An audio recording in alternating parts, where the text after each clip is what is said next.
Well, today I'm going to address a viewer question that is on almost everybody's mind, but it doesn't get the time on YouTube, doesn't get the time in articles. It's all around confidence to spend. The viewer question: how do I let go of lifelong frugality and learn to spend in retirement? This is a bold question. Most people, and about 80% of my audience are men, they don't like to project fear. And that's what this question is. Honestly, I have this. Everybody has this. How can I gain some confidence? So I'm going to go through 6 things that helps me gain confidence to spend money in retirement. This is extremely common, as I said, especially year 0 through 3 of retirement. It's always there, especially when the market's down. Now, when the market's up 20%, this question's not asked. When it's up 30%, it's not asked. When it's down 40%, that's when your plan has to bear fruit. This is not hard if you have a pension, you're living on Social Security, living on rental income or annuities, you got a monthly paycheck coming in, covering your expenses. You don't ask this question. And that may be why in the comments or in your discussions, some people don't really have this confidence to spend problem because their expenses are $5,000 a month and their fixed income is $6,000 a month. So what makes you different? Well, you're like me. You're living off your investments. And I'm telling you, this is a big issue. I can share my story. I can discuss the interactions I've had with coaching clients. I've got over 300 people that I've coached. I've had a lot of emails, probably including the comments, emails, and coaching. Over 1,000 people that I've addressed this issue with. So first of all, my name is Joe. I'm 59 years old. I've been retired for 5 years. So I've kind of built my nest egg, made that decision to retire, went through a lot of, things that went well, some mistakes, some reflections, and here I am at 5 years looking back and trying to help you with some of my lessons learned, experience from those times. So that's what I'm trying to do with this channel. Along with that, please if you like this video. Subscribe. If you've watched more than 2 of my videos, please subscribe. 65% of the people are not subscribers that watch this. Comment and provide content ideas. 90% plus of my content ideas come from you. I have over 500 videos out there. I do have a or playlist, something called a playlist, and take a look at them. I've structured the videos into money matters, so all things money. Making the decision to retire, so any video I made that affects decision to retire. And then I have got a third playlist is made up of things I've learned since I retired. So, and there's some overlap between those. So kind of pick the one that makes most sense for you. Binge watch all weekend, okay?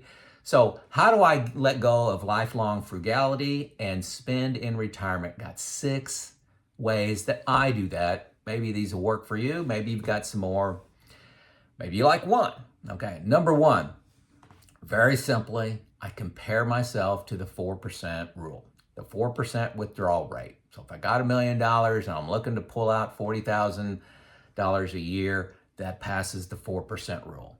There's been lots of studies on the 4% rule, and that 4% is adjusted for inflation. So this isn't a video on the 4% rule, but 4% was selected because that's the worst year, worst 30-year period. The one that failed had a 4% withdrawal rate. If you want to take more risks than that, you can go up from 4%. But keep in mind, this was a 60-40 portfolio. And if you put some guardrails on your spending, like if the market's down 40%, you don't spend, you tighten your belt a little bit when the market's down a little bit. You can actually, spend 5 to 6% in a year. So compared to the 4% rule, that's just a rule of thumb, place to start, okay? Number 2, I have a comprehensive plan. My comprehensive plan is in a software package called New Retirement. Okay, there's a free 2 weeks with the first link below. That is my plan. So when somebody asks me what my plan is, I've got it. It's written down, shows what I'm spending, shows where my assets are. All that is in New Retirement. So in New Retirement, I looked at the probability of success. So my plan actually says 99% probability of success with reasonable, rates of return. So I've got that plan. Number 3 is related to number 2, but I wanted to hold it out separately. So I've got my plan, I did my plan, and it's over here. I've stress tested my plan. What can go wrong? It's easy to come up with a plan that solves. You just keep, lowering your expenses and raising your rates of return. Eventually, it's going to solve. Where does it fail? This is so key. Knowing where it's going to fail. So is it going to lower the returns? Raise the inflation? Early death. What if one of you, dies at 65 years old, right as you retired, and the next person goes on as a single? What about if you live to 95?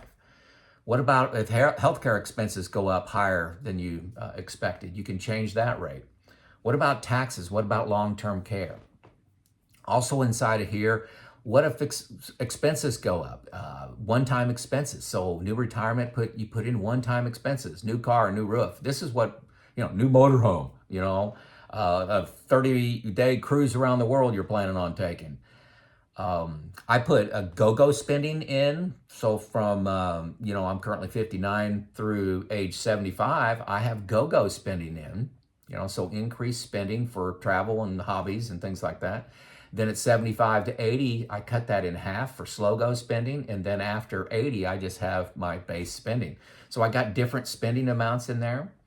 New Retirement has a cool, some cool features to it. For stress testing, you can hit pessimistic, and then it makes everything pessimistic. Pessimistic returns, pessimistic inflation, like high inflation, low returns, automatically changes that for you. Runs Monte Carlo on that. Then you can select average, and then you can select optimistic. So you can quickly toggle between different market returns, different timing, sequence of return kind of risk. I also added my own little feature called crazy spending. So I go into my expenses inside a New Retirement, added a line item called, crazy spending, and goes from now to death. And I just say, well, what if I spend $1,000 more a month? Okay, my probability of success went from 99 to 98. Oh, okay. I'm going to spend $1,500 more a month. Oh, well, it went down to 93%. Oh, what about 2,000? Oh, it went down to, let's say, 78. Ooh, okay. I don't like spending an additional 2,000. These are made up numbers, by the way. I don't like 2,000. My plan kind of fails, and I feel uncomfortable 2,000 a month over my expenses. Well, okay. So if a surprise expense comes up for $500 and it's a one-time thing, okay, I don't stress it anymore. I have that confidence to spend because I know it fails at 2,000 every single month for the rest of my life. So that $1,000 here, 500 there, that may come up 3 or 4 times during the year doesn't stress my plan at all. Okay, it doesn't fail there. Knowing where your plan fails is critical. Crazy spending is something that only I talk about. Okay, but that's a feature beyond what New Retirement offers. But you've got to know where your plan fails. At least this works great for me.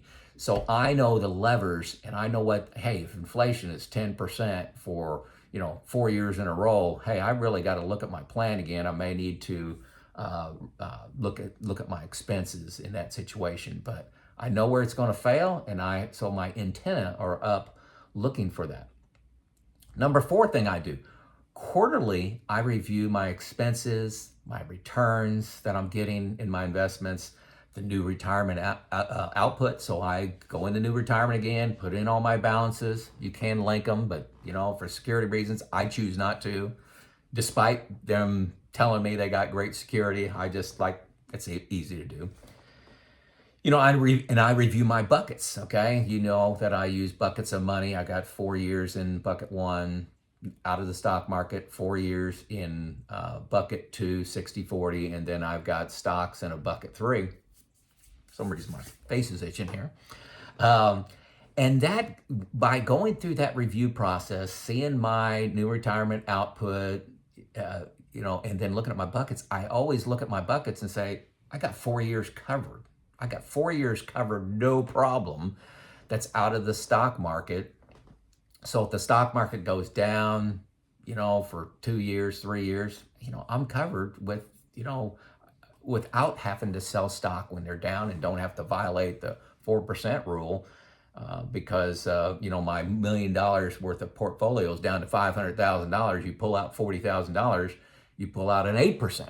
So this review process gives me great confidence. I'm looking at my bucket 1, boy, I got 4 years covered. My new retirement output, hey, I'm still at 96% probability of success.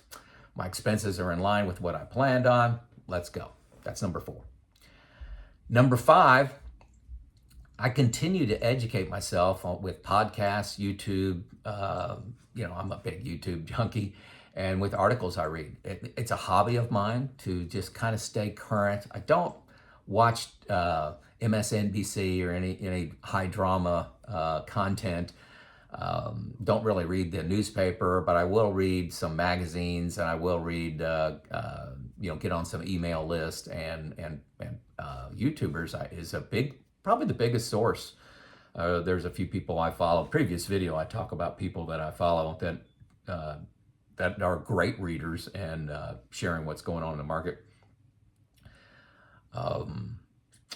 There is a lot of repeat content in there, and that's kind of, sometimes at the end of the video, I didn't learn anything there. New Retirement actually has, you become a member, they have a classroom feature. So there's just a tab that says classroom, and you say, hey, we're going to talk about inputting your expenses into the software, and it's a free classroom like webinar that they put on. Just always keep in mind that information trumps fear. So if you're having fear of spending, fear of running out of money, you need more information. Data trumps fear, okay? So educate yourself. Number 6, number 6, I discuss my spending and my plan with my retirement group. Okay, so we're doing this about quarterly now because I've been retired 5 years now. Well, we were doing this monthly for a couple years, and then we've kind of backed off. We do a lot more email and texting now because we know each other's plans pretty well. But presenting my plan to the 2 other people in my retirement group, you want to know that your plan is good when you're presenting it. I think that's just human nature. And the other 2 people, their job is to critique it with a critical eye. Where is it going to fail? What's Joe missing? So that's so I got 2 more people looking at my plan and say, Joe, I don't like how your rates of return, or your expending is off. Your probability of success, I don't feel comfortable with your 85% probability of success. And you listen to that. I still get to decide, but it's been run by a couple more people. A lot of you listen here say, well, gosh, Joe, you talk about this retirement group a lot, and I don't have that option. I don't know why, but in Indiana, it's easy to get this. Everybody wants to be part of a retirement group, but few people want to start one. So I've got videos on how to start one. But if you don't have that option, maybe you need to hire a financial advisor. That could be a good choice for you to get confidence to spend, have a financial advisor. Related to that, you can hire a fee-only financial advisor that creates your plan for you. So they create a plan, maybe cost you $3,000 to put together that plan, but it may cost you $500 a year to review that plan. Well, if that $500 a year gives you confidence to spend, that's money well spent, okay? Worry is not what you want to be doing in retirement. If you don't know where to start with a financial advisor, hey, I've got my second link below. It's called Money Pickle. They have 16 financial advisors on their staff, and they'll give you a free 45 minutes to talk about anything you want. So if you're saying, if you call it, or if you hit that link, it'll take you to a calendar. You'll set it up for 2 o'clock next Wednesday based on when you want to meet. And you'd say, I'd like to talk about my confidence to spend, or how I'm planning on withdrawing money, or whatever the topic is. They will talk to you about that topic. That's their commitment to me, their commitment to you. They're going to talk about your topic. Now, these guys are financial advisors. They're going to, towards the end of the discussion, say, here's what I can offer you. And they may offer you something interesting. I've had people, about 10% of the people that call them end up signing up with them. That's a pretty high, retention, pretty high. So financial advisors, they just do this all the time. Okay. And if it gives you confidence to spend, that's the right path for you. It's not the path I go down, but it may be a starting place for you. Listen to the folks at Money Pickle. And if you use New Retirement, they have coaches that are available for a fee. I believe it's $250. So if you create a plan in New Retirement, you go to the classrooms, you love all your plan, but you're still lacking confidence to spend, sign up for a coaching service with somebody there and talk through your plan, and that may give you confidence to spend. Going it alone is the root cause for most people of lacking confidence to spend. So you got to do something about it. Number 6, what I talked to about talking to somebody about your plan. You can't go down in your basement and create your plan all by yourself. You got to talk it out with people that are going to have experience and are going to try to poke holes in your plan. So what do you do differently to get confidence to spend? What do you do differently? Let me know in the comments. Are you struggling with any concept in anything about early retirement? If I can help, let me know. Good chance. If I haven't made a video on it already, I'll make a video on it, and sometimes that can be fun. Let me know in the comments. It's Joe out.